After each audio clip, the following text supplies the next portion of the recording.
Tout au long de l'année scolaire, les élèves, avec l'aide d'ouvriers communaux, ont réalisé sur ce chemin différents aménagements favorables à la faune et à la flore. On a planté beaucoup d'arbres, des cornouillers, de- des, des noyers.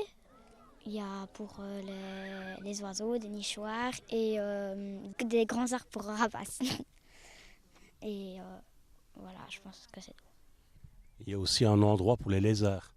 Oui, le grand tas de pierre. Donc M. Bertrand a rentré un appel à candidature pour le projet Chemin naturel. Et donc nous recevons en général une bonne vingtaine d'appels à candidature. Et donc on sélectionne les écoles en fonction de la faisabilité sur le terrain. En signant une charte entre les classes de l'école et la commune de Dinan, les élèves sont officiellement devenus parrains de ce projet Chemin au naturel.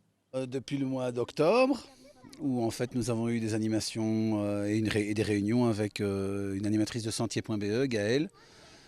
Et au cours de ces réunions, on a mis en place un planning d'organisation et de différentes choses à faire pendant l'année.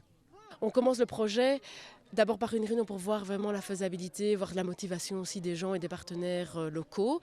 Suite à ça, il y a des animations que moi-même je réalise au nom de Sentier.be au sein des classes. Donc la première est vraiment pour expliquer ce que c'est que le concept de la biodiversité de façon plus théorique, de découvrir aussi la place de l'homme dans le milieu des êtres vivants. Et alors après on sort sur le terrain et on vient montrer aux enfants la biodiversité sur le chemin, donc proche de l'école. Pour ces écoliers, les aménagements de ce sentier sont les fruits d'un travail de longue haleine. Pourquoi ce chemin en particulier? Il y a une raison?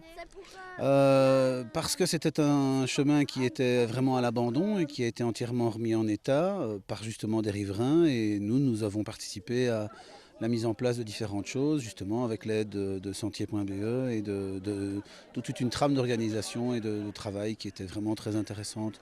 Certes parfois un peu lourde et l'année passe vite aussi, donc on n'était pas toujours dans les temps prévus.